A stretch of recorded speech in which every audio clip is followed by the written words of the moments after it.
ഈ കിട്ടി 27 നമ്മൾ ചെലവാക്കി. അപ്പൊ ഈ പൈസ എന്തായി? ബിനവൻ എന്തായി? ഈ പൈസ ഇപ്പൊ ഇന്ന് 10 ലക്ഷം ഇൻവെസ്റ്റ് ചെയ്തു.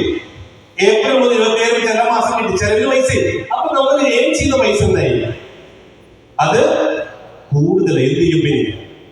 ഈ പൈസ തരും, ഇതും ഇൻവെസ്റ്റ് ചെയ്യണം. അപ്പൊ നമുക്ക് നോക്കാം എന്ത് മാറ്റമാണ് സംഭവിക്കാൻ വേണ്ടി. അപ്പൊ ബീനവൻ ഒരു കൊല്ലം 27 വെച്ചിട്ട് എത്രയായി? 3 ലക്ഷം രൂപ കയ്യിൽ കിട്ടി. അതോടൊപ്പം തന്നെ അപ്പൊ എന്ത് പറ്റി? നമ്മൾ 10 ലക്ഷം ഇൻവെസ്റ്റ് ചെയ്ത് അതിന് കൂടെ എത്ര കിട്ടി? ഇത് 13 ലക്ഷം. ഈ 13 ലക്ഷത്തിന്റെ 2% എത്രയായി? 32,000. ചെലവ് എത്രയാണ്? 27. അപ്പൊ ഇവിടെ ബാക്കി എത്രയായി?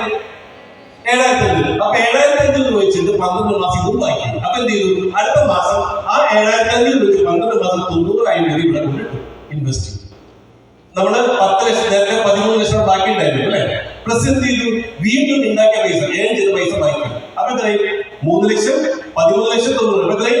14,90,000. അപ്പൊ 2027 എത്ര കിട്ടി? അത് 42,250 രൂപയായിട്ട് മാറി. ഓക്കെ, ഈ 42,250 രൂപ എത്ര ചെലവുണ്ട്? 27. ബാക്കി എത്രയുണ്ട്? എത്ര? 17,250. ഈ 17,250 ഇൻറ്റു 12 എത്രയായി? 2,07,000 രൂപ. നമ്മൾ ഏൺ ചെയ്ത പൈസ 27. അത് കൂടിയിട്ടില്ല, അതിലൂടെ ഇൻവെസ്റ്റ് ചെയ്തു. ടോട്ടൽ കഴിഞ്ഞ മാസത്തെ 16,900 രൂപ ബാക്കിയുണ്ട്. അപ്പൊ എത്രയായി? 21,97,000 രൂപയുടെ. ഇതിന്റെ പ്രോഫിറ്റ് 54,925. എത്ര ചെലവുണ്ട്? 25,000. ബാക്കി എത്ര ഉണ്ട്? 29,925. ഒരു കൊല്ലം കണക്കൂട്ടിയപ്പോ എത്രയായി? അത് 3,59,000 രൂപ. ഇവിടെ കിട്ടിയ 3 ലക്ഷം. ബാക്കിയുള്ള 20 ലക്ഷം കൂട്ടിയപ്പോ ഇൻവെസ്റ്റ്മെന്റ് എത്രയായി? 28,56,000 രൂപ. 2% എത്രയായി? 71,402. ചെലവ് എത്രയുണ്ട്? 27. ബാക്കി എത്രയുണ്ട്? 46,400 അല്ലെ? അത് നേരെ കൊണ്ട് 12 മാസം കണക്കിന് എത്രയായി? അത് 5,56,824. നമ്മൾ ഏൺ ചെയ്ത പൈസ 3 ലക്ഷം, ബാലൻസ് പൈസ 28 ലക്ഷം. ടോട്ടൽ എത്രയായി? 37,12,924. 2% എത്രയായി? 92,820. ചെലവ് എത്രയുണ്ട്? 27. ബാക്കി എത്രയുണ്ട്? എത്ര? 67,000. ഒരു കൊല്ലം കണക്കൂട്ടിയപ്പോൾ ബാക്കി 8,13,820. നമ്മൾ ഏൺ ചെയ്ത പൈസ 3 ലക്ഷം, ബാലൻസിന്റെ പൈസ 37. ടോട്ടല് 40,26,780. പ്രോഫിറ്റ് 1,20,670. ആലോചിച്ചിലേക്ക്. അതായത് 5 കൊല്ലം കൊണ്ട് എന്തായി?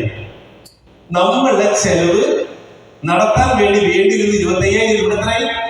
1,20,000. ഏൺ ചെയ്ത പൈസ ബാക്കി അവിടെ ഉണ്ട്. ഓക്കെ, ഇനി 1,20,27 ചെലവാക്കി. ബാക്കി എത്രയുണ്ട്?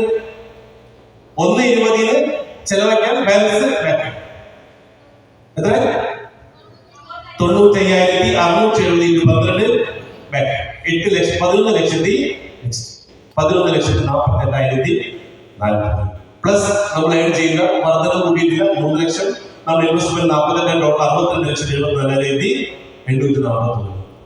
പ്രോഫിറ്റ് വീണ്ടും 2%. വർധന കൂട്ടിയിട്ടില്ല 1,56,870. 27 കുറച്ച് ബാക്കി എത്രയുണ്ട്? 1,26,871 ഇൻറ്റു 12 15,82,450. നമ്മൾ ഏൺ ചെയ്ത പൈസ വീണ്ടും ഇൻവെസ്റ്റ് ചെയ്തു. ടോട്ടൽ ഇൻവെസ്റ്റ്മെന്റ് തുക 81,52,263. പ്രോഫിറ്റ് 2,03,932. ഇതെല്ലാം ഇയർലി ആയിട്ടോ. അതിന് വരുന്നത് 25,000 കുറയ്ക്കുമ്പോൾ ടോട്ടൽ അങ്ങോട്ട് വരുന്നത് 21,47,180. ഇൻവെസ്റ്റ്മെന്റ് തുക 1,06,04,471. കൊല്ലം 2034. ഇനി ഇതേ എമൗണ്ട് വീണ്ടും ഇൻവെസ്റ്റ് ചെയ്യുന്നു. അവിടെ വരുന്ന തുക 3,44,440. 27 കുറച്ച് വീണ്ടും ഇൻവെസ്റ്റ് ചെയ്തു. എമൗണ്ട് 1,37,87,820. അത് വീണ്ടും ഇൻവെസ്റ്റ് ചെയ്യുമ്പോൾ 2037 അത് 5,82,450 പ്രോഫിറ്റ് ആയിട്ട് മാറും.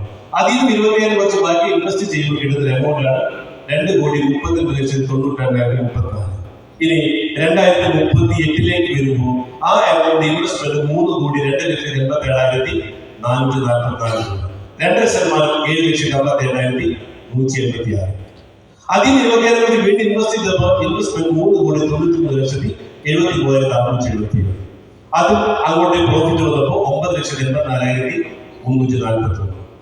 ഇതിൽ നിന്നും 27 വർഷം വീണ്ടും ഇൻവെസ്റ്റ് ചെയ്തപ്പോൾ നമ്മുടെ ഇൻവെസ്റ്റ്മെന്റ് തുക 5,11,85,707. ബാക്കി എല്ലാ മാസം 12,79,646. നിങ്ങൾ എത്ര ഇൻവെസ്റ്റ് ചെയ്തൂടെ? 10 ലക്ഷം. പിന്നെ വേണം. ഇപ്പൊ വയസ്സ് 50 65-ാമത്തെ വയസ്സിൽ നിങ്ങളുടെ അസറ്റ് എന്ന് പറയുന്നത് എത്രയും 10 ലക്ഷം രൂപ എങ്ങനെ വരുന്നതായി? 5,11,85,780 രൂപ. മാസ വരുമാനം എത്രയുണ്ട്? മാസ വരുമാനം 12,79,644. നിങ്ങൾ ഏറ്റുന്ന പൈസ എത്രയും? 25,000. അത് അടിയിപ്പോയി. ഇതിന് വർധനമുണ്ടാവും, ചെലവിന് വർധനമുണ്ടാവും. ആയിക്കോട്ടെ, ആ ചെലവ് പറ്റി. അപ്പോൾ നമുക്ക് എത്ര ബാക്കിയുണ്ട്? ഇവിടെ 5 കോടിയുടെ അസറ്റിന്റെ ഓർഡറായിട്ട് മാറുകയും ചെയ്ത് 65 വയസ്സോ പ്രാക്ടീസ് ചെയ്യാൻ പോകില്ല, ജോലിക്ക് പോകില്ല. എന്താ ഗുണം? എല്ലാ മാസവും വരുമാനമുണ്ട്. ആരാ പണിയെടുക്കണേ? നമ്മുടെ പണം ഇവിടെ ചരട്ടിച്ചെടുത്തി മാസം 12,79,644 രൂപ എത്തുന്ന രീതിയിലേക്ക് നമ്മൾ മാറ്റപ്പെട്ടു. ഇവിടെ എന്താ സംഭവിച്ചത്?